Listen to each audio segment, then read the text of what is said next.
PSC crowned പുതിയൊരു വീഡിയോയിലേക്ക് ഏവർക്കും സ്വാഗതം. ഇന്നത്തെ ക്ലാസ്സിൽ നമ്മുടെ ഗുരുവായൂർ ദേവസ്വം ബോർഡിലേക്ക് പുതിയ റിക്രൂട്ട്മെന്റ് വിളിച്ച കാര്യം നിങ്ങൾക്ക് എല്ലാവർക്കും അറിയാലോ. അതിന്റെ ഒരു ഡീറ്റെയിൽഡ് വീഡിയോ ഞാൻ ഓൾറെഡി ചാനലിൽ അപ്ലോഡ് ചെയ്തിട്ടുണ്ട്. 38 തസ്തികകളിൽ 400-ൽ പരം വേക്കൻസികളാണ് വരുന്നത്. ഇതിൽ LGS, LDC ഒക്കെ ഉണ്ട് കേട്ടോ. എല്ലാ വിവിധ ഡിപ്പാർട്ട്മെന്റുകളിലേക്കായിട്ടാണ് ഈ വേക്കൻസികളെല്ലാം വരുന്നത്. അപ്പൊ നമുക്ക് 10ാം ക്ലാസ് പ്ലസ് 2 യോഗ്യതയുള്ളവർക്കൊക്കെ ഉള്ള പോസ്റ്റുകളൊക്കെ ഇതിനകത്തുണ്ട്. അപ്പൊ എല്ലാവരും ഇതിനകത്ത് കൃത്യമായിട്ട് അപ്ലൈ ചെയ്യുക. ഏപ്രിൽ 28-ാം തീയതിയാണ് അപ്ലൈ ചെയ്യാനുള്ള ലാസ്റ്റ് ഡേറ്റ് ആയിട്ട് വരുന്നത്. അപ്പൊ കൂടുതൽ പേർക്കും ഇതിന്റെ സിലബസ് എന്താണെന്ന് അറിയില്ല. അപ്പൊ നമുക്ക് ഇന്നത്തെ ക്ലാസ്സിൽ LDCയുടെ സിലബസ് എന്താണെന്ന് പരിചയപ്പെടാം. അപ്പൊ എന്തൊക്കെ കാര്യങ്ങളാണ് പഠിക്കേണ്ടതെന്ന് നിങ്ങൾക്ക് നല്ല രീതിയിലുള്ളൊരു അറിവുണ്ടാകും. നമ്മൾ സിലബസിനെ അടിസ്ഥാനപ്പെടുത്തി വേണം പഠിക്കാനായിട്ട്. കുറെ കാര്യങ്ങളൊന്നും PSCയുടെ പോലെ ഇതിനകത്ത് പഠിക്കാനില്ല. PSC ഡിഫറെന്റ് ആയിട്ട് കുറെ കാര്യങ്ങൾ പഠിക്കാനുണ്ട്. താൻ കുറച്ചും കൂടി PSC കമ്പയർ ചെയ്യുമ്പോൾ കുറച്ചുകൂടി ഈസി സിലബസ് ആയിട്ടാണ് എനിക്ക് തോന്നുന്നു. പഠിച്ചാൽ കിട്ടുന്ന ഒരു സിലബസ് കൂടിയാണ്. അപ്പൊ നിങ്ങൾ കൃത്യമായിട്ട് ഇതിനുവേണ്ടി പ്രിപ്പയർ ചെയ്യുക. ഇതുവരെ അപ്ലൈ ചെയ്യാത്തവർ ഏപ്രിൽ 28, അതായത് ഈ വരുന്ന തിങ്കളാഴ്ച വരെ അപ്ലൈ ചെയ്യാനുള്ള ടൈം ഉണ്ട് കേട്ടോ. അപ്പൊ എല്ലാവരും അപ്ലൈ ചെയ്യുക. പഠിക്കാൻ ഒരു 5 മാസമെങ്കിലും നിങ്ങളുടെ മുമ്പിലുണ്ട്. നിങ്ങൾക്ക് നല്ലൊരു ജോലി സാധ്യതയുള്ള പോസ്റ്റ് കൂടിയാണ്. അപ്പൊ എല്ലാവരും ഇതിനകത്തേക്ക് അപ്ലൈ ചെയ്യുക. അപ്പൊ നമുക്ക് കേരള ദേവസ്വം ബോർഡ് റിക്രൂട്ട്മെന്റിന്റെ പഠിക്കാനുള്ള സിലബസ് എന്താണെന്ന് പരിചയപ്പെടാം. ആദ്യമായിട്ടാണ് PSC ക്രൗണ്ട് യൂട്യൂബ് ചാനൽ കാണുന്നെങ്കിൽ നിങ്ങളൊന്ന് സബ്സ്ക്രൈബ് ചെയ്ത് സപ്പോർട്ട് ചെയ്യണേ. ഒന്ന് സബ്സ്ക്രൈബ് ചെയ്തിട്ട് തുടർന്ന് വീഡിയോ കാണാനായിട്ട് ശ്രമിക്കുക. അതുപോലെ വീഡിയോ ഇഷ്ടപ്പെട്ട ലൈക്ക് ചെയ്യാൻ മറക്കല്ലേ. അതുപോലെ നമുക്ക് ഈ ഒരു ഗുരുവായൂർ ദേവസ്വം ബോർഡിലേക്ക് വേണ്ടി പഠിക്കാനായിട്ട് നമ്മൾ ഒരു വാട്സ്ആപ്പ് ഗ്രൂപ്പ് തുടങ്ങിയിട്ടുണ്ട്. ഗ്രൂപ്പിന്റെ ലിങ്ക് ഡിസ്ക്രിപ്ഷൻ ബോക്സിൽ കൊടുത്തിട്ടുണ്ട്. താല്പര്യമുള്ള എല്ലാവർക്കും ജോയിൻ ചെയ്യാവുന്നതാണ് കേട്ടോ. അപ്പോൾ നമുക്ക് എന്താണ് ഇതിന്റെ സിലബസ് എന്ന്, ഡീറ്റെയിൽഡ് സിലബസ് എന്താണെന്ന് നോക്കാം കേട്ടോ. അപ്പൊ നമുക്ക് ഏറ്റവും പുതിയ ലേറ്റസ്റ്റ് ആയിട്ട് 2024 വന്നിട്ടുള്ള സിലബസ് ആണിത്. 25-ലും വേറെ മാറ്റങ്ങളൊന്നും വരാൻ സാധ്യതയില്ല. ഈ സിലബസ് തന്നെയാണ് നമ്മൾ പഠിക്കേണ്ടതെന്നാണ് ഒരു 95% ഈ സിലബസ് വെച്ചിട്ടായിരിക്കും വരുന്നത്. അപ്പൊ പാർട്ട് 1-ല് പൊതുവിജ്ഞാനവും ആനുകാലികവുമാണ് പാർട്ട് 1-ൽ നമുക്ക് പഠിക്കാനുള്ളത്. പാർട്ട് 2-ല് ലഘുഗണിതം, മാനസിക ശേഷി, യുക്തിചിന്ത എന്നിവയാണ് പാർട്ട് 2-ല് പഠിക്കാനുള്ളത്. പാർട്ട് 3-ല് ജനറൽ ഇംഗ്ലീഷും പാർട്ട് 4-ല് പ്രാദേശിക ഭാഷ, അതായത് നമ്മുടെ പ്രാദേശിക ഭാഷയായിട്ടുള്ള നമ്മൾ പഠിക്കേണ്ടത് മലയാളമാണ്. ഇനി പാർട്ട് 5-ല് ക്ഷേത്രകാര്യങ്ങൾ, ഹൈന്ദവ സംസ്കാരം, ആചാരാനുഷ്ഠാനങ്ങൾ, വിവിധ ദേവസ്വം ബോർഡുകൾ മുതലായവയൊക്കെയാണ് ഇതിനകത്ത് പഠിക്കാനുള്ളത്. സ്പെഷ്യൽ ടോപ്പിക്കില് പഠിക്കാനുള്ളത്. ഇനി ഓരോന്നിന്റെയും മാർക്ക് ഡിസ്ട്രിബ്യൂഷൻ എങ്ങനെയാണെന്ന് നോക്കിക്കേ. പൊതുവിജ്ഞാനവും അനുകാലികവും 60 മാർക്കാണ് വരുന്നത് കേട്ടോ. പൊതുവിജ്ഞാനം അനുകാലികം എത്രയാണ്? 60 മാർക്കാണ് പൊതുവിജ്ഞാനം അനുകാലികം വരുന്നത്. ലഘുഗണിതവും മാനസിക ശേഷി, യുക്തിചിന്ത എന്നിവയ്ക്ക് 10 മാർക്കും, ജനറൽ ഇംഗ്ലീഷിന് 10 മാർക്കും, പ്രാദേശിക ഭാഷയ്ക്ക് 10 മാർക്കും, ക്ഷേത്രകാര്യങ്ങളിലുള്ള സ്പെഷ്യൽ ടോപ്പിക്കിന് 10 മാർക്കും. അങ്ങനെ ടോട്ടല് 100 മാർക്കിന്റെ ഒബ്ജക്റ്റീവ് ടൈപ്പ് പരീക്ഷയാണ് നമുക്ക് ഗുരുവായൂർ ദേവസ്വം ബോർഡിലേക്ക് പഠിക്കാനായിട്ട് ഉള്ളത്. അപ്പൊ ഇതാണ് ഇതിന്റെ ഒരു ചുരുക്ക സിലബസ് എന്ന് പറയുന്നത്. ഇനി നമുക്ക് ഓരോന്നിന്റെയും, അതായത് പൊതുവിജ്ഞാനത്തിന്റെയും ഗണിതത്തിന്റെയും ജനറൽ ഇംഗ്ലീഷിന്റെയും മലയാളത്തിന്റെയും ക്ഷേത്രകാര്യങ്ങളുടെയും ഒക്കെ ഡീറ്റെയിൽഡ് സിലബസ് എന്താണെന്ന് പരിചയപ്പെടാം കേട്ടോ. അതിൽ പൊതുവിജ്ഞാനം എന്നതിൽ ഡീറ്റെയിൽഡ് സിലബസ് അന്തർദേശീയ, ദേശീയ, പ്രാദേശിക തലങ്ങളിൽ രാഷ്ട്രീയ, സാമ്പത്തിക, സാമൂഹ്യ, ശാസ്ത്ര, സാങ്കേതിക, കായിക, കല, വിനോദ, സാഹിത്യ മേഖലകളിൽ പ്രധാന അനുകാലിക സംഭവങ്ങളും പ്രമുഖ വ്യക്തികളും ബഹിരാകാശ പരിവേഷണ മേഖലയിൽ ഇന്ത്യ കൈവരിച്ച പ്രധാന നേട്ടങ്ങൾ, പ്രമുഖ ദേശീയ, അന്തർദേശീയ ബഹിരാകാശ ഗവേഷണ സ്ഥാപനങ്ങളും സാരഥികളുമാണ് ഫസ്റ്റ് നമുക്ക് നോക്കാനുള്ളത്. സെക്കൻഡ്, സാമൂഹ്യ, സാമ്പത്തിക, വ്യവസായിക, വിവരവിനിമയ മേഖലകളിൽ സ്വതന്ത്രാനന്തരം ഇന്ത്യ കൈവരിച്ച പ്രധാനപ്പെട്ട നേട്ടങ്ങളും ആ നേട്ടം കൈവരിക്കാൻ ഇടയാക്കിയ പ്രധാന വ്യക്തികളുമാണ് പഠിക്കാനുള്ളത്. തേർഡില്, കായിക രംഗത്ത് ഇന്ത്യയുടെ കുതിപ്പ്, ഒളിമ്പിക്സ് ഉൾപ്പെടെ മറ്റ് അന്തർദേശീയ, ദേശീയ മത്സരങ്ങളിലുള്ള മലയാളി സാന്നിധ്യം, കൈവരിച്ച നേട്ടങ്ങള്, അർജുന അവാർഡ് ജേതാക്കള്, പ്രധാന കായിക മത്സരങ്ങള് ജേതാക്കള് എന്നിവയാണ് തേർഡ് പാർട്ടില്, അതായത് പൊതുവിജ്ഞാനത്തിൽ തേർഡായിട്ട് പഠിക്കാനുള്ളത്. ഇനി ഗതാഗതമാണ്. റോഡ് ഗതാഗതം, റെയിൽ ഗതാഗതം, ജലഗതാഗതം, വ്യോമഗതാഗതം. അതുകൂടാതെ രാജ്യത്തിന്റെ അടിസ്ഥാന വികസനത്തിനും സാമൂഹ്യ പുരോഗതിക്കും അവ വഹിക്കുന്ന പങ്ക്, ദേശീയ പാതകള്, സംസ്ഥാന പാതകള്, ഇന്ത്യൻ റെയിൽവേ, അന്താരാഷ്ട്ര തീവണ്ടികള്, വിവിധ റെയിൽവേ സോണുകള്, മെട്രോ റെയിലുകള്, അന്താരാഷ്ട്ര, ദേശീയ, പ്രാദേശിക രംഗത്തെ പ്രമുഖ സാഹിത്യകാരന്മാര്, അവരുടെ രചനകള്, കഥാപാത്രങ്ങള്, തൂലികാനാമങ്ങള്, അപരനാമങ്ങള്, അവാർഡ് ജേതാക്കള്, കലാസാഹിത്യ ഭാഷാ പോഷണത്തിനായുള്ള സംസ്ഥാന സർക്കാർ സ്ഥാപനങ്ങള്, സാരഥികള്. ഇതൊക്കെയാണ് ഇതിനകത്ത് വരുന്നത്. അടുത്തത്, ഇന്ത്യയിലെ വിശിഷ്ട കേരളത്തിൽ നടപ്പിലാക്കിയ ജനാധിപത്യ അധികാര വികേന്ദ്രീകരണം, ലക്ഷണവും പ്രയോജനവും, ഗ്രാമീണ സഭ, നഗര സ്വയംഭരണ സ്ഥാപനങ്ങള്, കോർപ്പറേഷനുകള്, മുനിസിപ്പാലിറ്റികള്, ജില്ലാ ഗ്രാമപഞ്ചായത്തുകള്, അവയുടെ ഘടന, അധികാരങ്ങൾ, ഉത്തരവാദിത്തങ്ങൾ. ഇനി സംസ്ഥാന ഭരണവും ഭരണ സംവിധാനങ്ങളും, മന്ത്രിസഭ, മന്ത്രിമാര്, വകുപ്പുകള്, ചീഫ് സെക്രട്ടറി, വിവിധ സർക്കാർ വകുപ്പുകള്, ബോർഡുകള്, കമ്മീഷനുകള്, അതോറിറ്റികള്, ഘടനയും പ്രവർത്തന ലക്ഷ്യങ്ങളും, ജില്ലാ ഭരണം, കളക്ടർമാര്, പ്രധാന ചുമതലകള്, അധികാരങ്ങള്. ഇനി സഹകരണ മേഖലയിൽ കേരളം കൈവരിച്ച പുരോഗതി, വിദ്യാഭ്യാസം, ആരോഗ്യം, സാമൂഹിക സാമ്പത്തിക മേഖലകളിലെ പ്രമുഖ സഹകരണ സ്ഥാപനങ്ങള്, ഉദ്ദേശ ലക്ഷ്യങ്ങള്, ഘടന സാരഥികൾ, കൈവരിച്ച നേട്ടങ്ങൾ, സംസ്ഥാന കോപ്പറേറ്റീവ് യൂണിയൻ ഉദ്ദേശ ലക്ഷ്യങ്ങള്, ഇന്ത്യയിലെ വിശിഷ്ട കേരളത്തിലെ സുരക്ഷിത പ്രദേശങ്ങള്, ദേശീയോദ്യാനങ്ങള്, വന്യജീവി സങ്കേതങ്ങള്, സാമൂഹ്യ വനവൽക്കരണ പദ്ധതികള്, പ്രമുഖ പരിസ്ഥിതി സമ്മേളനങ്ങള്, പരിസ്ഥിതി സംഘടനകള്, പരിസ്ഥിതി സംരക്ഷണ നിയമങ്ങള്, സ്ഥാപനങ്ങള്, പ്രമുഖ ദേശീയ പരിസ്ഥിതി പ്രവർത്തകര്, അവരുടെ സംഭാവനകള്, ഇക്കോ ടൂറിസം.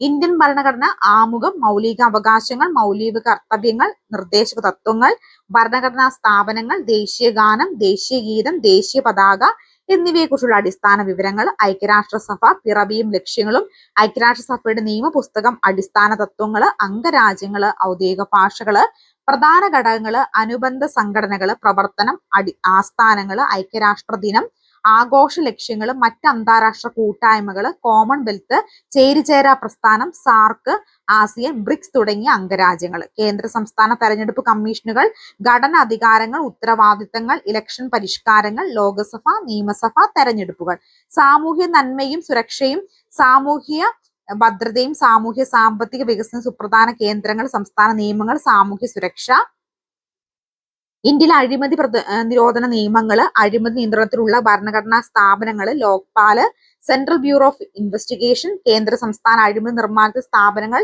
ബ്യൂറോകൾ, അധികാര ഉത്തരവാദിത്തങ്ങൾ, ആഗോളതാപനം, ഓസോൺ പാളികളുടെ ശോഷണം, കാരണങ്ങൾ, മുൻകരുതൽ, കാലാവസ്ഥ വ്യതിയാനങ്ങൾ, പാരിസ്ഥിതിക ആഘാതങ്ങൾ, ഗ്രീൻ ഹൗസ് ഇഫക്ട്, വനങ്ങൾ, വനങ്ങളുടെ പ്രാധാന്യം, പ്രത്യക്ഷ പരോക്ഷ ഗുണങ്ങള്, വിവിധതരം വനങ്ങള്, ഉഷ്ണമേഖലാ വനങ്ങൾ, നിത്യഹരിത വനങ്ങൾ, ജൈവ വൈവിധ്യ സംരക്ഷണവും, വിവിധ ജലസ്രോതസ്സുകൾ, സമുദ്രങ്ങൾ, നദികൾ, തടാകങ്ങൾ, പ്രമുഖ ജലവൈദ്യുത പദ്ധതികൾ, വനസംരക്ഷണ നിയമങ്ങൾ, ചട്ടങ്ങൾ, കുറ്റകൃത്യങ്ങൾക്കുള്ള ശിക്ഷകൾ, റോഡ് സുരക്ഷാ നിയമങ്ങൾ, നടപടികൾ സംബന്ധിച്ച അറിവ്, ട്രാഫിക് നിയമ ലംഘനങ്ങൾ, ട്രാഫിക് നിയമം നടപ്പിലാക്കൽ, അധികാരികൾ, റോഡ് സുരക്ഷാ ദിനാചരണം, പ്രധാന പ്രസക്തിയും കേരളത്തിന് സാംസ്കാരിക വൈവിധ്യവും, കേരള കല, പാരമ്പര്യ നാടൻ കലകള്, നാടൻ കഥാരൂപങ്ങള്, അനുഷ്ഠാന കലകള്, ഇന്ത്യൻ അഴിമതി നിരോധന നിയമങ്ങള്, അഴിമതി നിയന്ത്രണത്തിനുള്ള ഭരണഘടനാ സ്ഥാപനങ്ങള്, നമ്മളിപ്പോ നോക്കിയതാണ് കേട്ടോ. ഇത് തന്നെയാണ് ഞാൻ ഈ പറഞ്ഞ കാര്യങ്ങൾ തന്നെയാണ് ഈ കൊടുത്തേക്കുന്നത് കേട്ടോ.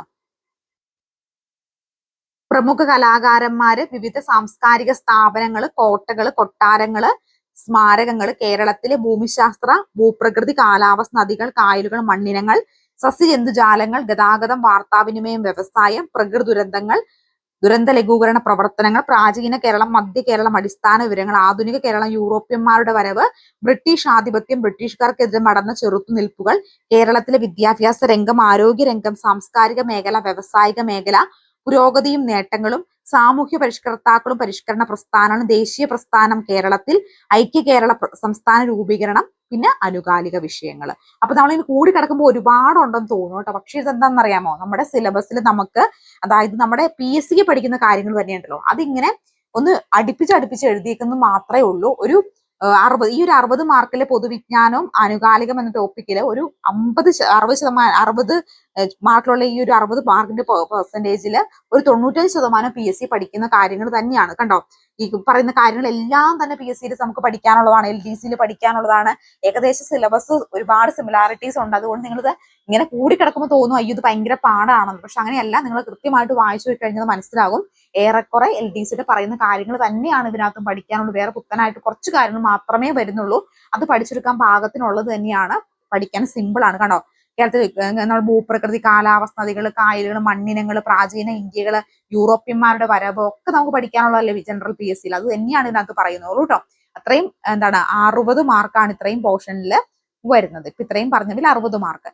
ഇനി ലഘുഗണിതവും മാനസിക ശേഷിയും യുക്തിചിന്തയുമാണ്. അംശബന്ധം, അനുപാതം, 2 അളവുകളും അംശബന്ധം, 3 അളവുകളുടെ അംശബന്ധം, നേരനുപാതം, വിപരീത അനുപാതം, ശതമാനം, ശരാശരി, ഭിന്നസംഖ്യകളും ദശാംശ സംഖ്യകളും ഭിന്നസംഖ്യകളും ദശാംശ സംഖ്യകളും ഉപയോഗിച്ചുള്ള ക്രിയകൾ, ജാമിതി രൂപങ്ങളും പരപ്പളവും വ്യാപ്തം വൃത്തം ത്രികോണം ചതുരം സമയവും ദൂരവും അടിസ്ഥാന ആശയങ്ങള് ദിശാബോധം അനുക്രമങ്ങള് സംഖ്യാനുക്രമങ്ങൾ അക്ഷര അനുക്രമങ്ങൾ സാധ്യതകളുടെ ഗണിതം.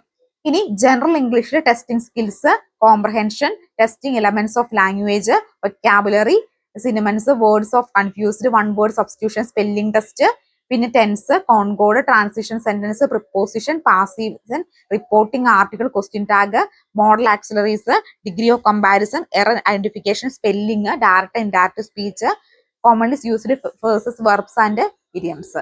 ഇതൊക്കെ തന്നെ നമ്മുടെ ജനറൽ PSC പഠിക്കാനുള്ള ഇംഗ്ലീഷ് തന്നെ ആണ് ഇതിനകത്തും വരുന്നത്. ഇംഗ്ലീഷിനും 10 മാർക്കാണ്, മാത്സിനും 10 മാർക്കാണ്. ഇനി പ്രാദേശിക ഭാഷ നമ്മുടെ മലയാളത്തിൽ വാക്യത്തിന്റെ അന്വയം ലിംഗം പുരുഷൻ വിഭക്തി കാലം പ്രകാശം അനുപ്രയോഗം പ്രത്യായങ്ങൾ വിശേഷണം അതുപോലെ തന്നെ ചേർത്തും എഴുതൽ ശൈലികൾ ഇതൊക്കെ എന്താണ് ഇത് നമ്മുടെ ജനറൽ PSCയിൽ വരുന്നത് തന്നെയാണ്. പിന്നെ നമ്മുടെ ജനറൽ PSCയിൽ വരാത്തത് മാത്രമായിട്ടുള്ളത് ക്ഷേത്ര കാര്യങ്ങളാണ്. കേരള ചരിത്രം സാംസ്കാരിക പാരമ്പര്യം വിളിച്ചൊന്ന് ക്ഷേത്ര ഉത്സവങ്ങള് ആഘോഷങ്ങൾ അവയുടെ സാമൂഹിക പ്രസക്തിയും പ്രാധാന്യവും കേരളത്തിലെ പ്രമുഖ ക്ഷേത്രങ്ങളും പ്രത്യേകതകളും സവിശേഷ നിത്യാനുഷ്ഠാനങ്ങൾ ക്ഷേത്ര മര്യാദകൾ ക്ഷേത്ര കലകൾ ക്ഷേത്രവാദ്യങ്ങൾ കേരളീയ ക്ഷേത്ര വാസ്തുശൈല അനുഷ്ഠാന കലകൾ അനുഷ്ഠാന വാദ്യങ്ങൾ വേദങ്ങൾ ഉപനിഷത്തുകൾ പുരാണങ്ങൾ മറ്റു പ്രമുഖ ഹൈന്ദവ മതഗ്രന്ഥങ്ങൾ അവയുടെ സൃഷ്ടാക്കൾ കഥാപാത്രങ്ങൾ ഹൈന്ദവ ആചാര്യന്മാര് തത്വചിന്തകന്മാര് സാമൂഹ്യ പരിഷ്കർത്താക്കള് ഭക്തി പ്രസ്ഥാനം ആവിർഭാവം ഭക്തി പ്രസ്ഥാന നായകര് അവരുടെ രചനകള് വിവിധ ദേവസ്വം ബോർഡുകൾ ആവിർഭാവം നിലവിലെ ശ്രേണികളും ക്രമീകരണം ക്ഷേത്ര ഭരണം Kerala Devaswom board recruitment board ആവിർഭാവം കടമകൾ ഉത്തരവാദിത്തങ്ങൾ ശ്രേണി ക്രമീകരണം ഇതൊക്കെയാണ് സ്പെഷ്യൽ ടോപ്പിക്കിൽ വരുന്നത്. സ്പെഷ്യൽ ടോപ്പിക് ക്ഷേത്ര അനുഷ്ഠാനങ്ങളും ഹൈന്ദവ അനുഷ്ഠാനങ്ങളുമാണ്. 10 മാർക്കാണ് ഇതിനകത്ത് വരുന്നത്. അപ്പൊ ജനറൽ പൊതുവിജ്ഞാനവും കറണ്ട് അഫേഴ്സും 60 മാർക്ക് ബാക്കി Malayalam 10 mark English 10 mark Malayalam 10 mark അതുപോലെ ക്ഷേത്ര കാര്യങ്ങൾ 10 മാർക്ക് അങ്ങനെ ടോട്ടൽ 100 മാർക്കാണ് വരുന്നത്. ജനറൽ PSCയുടെ അല്ലാത്തായിട്ട് വരുന്നത് ഈ ക്ഷേത്ര കാര്യങ്ങളുടെ ഉള്ള സ്പെഷ്യൽ ടോപ്പിക് മാത്രമാണ്.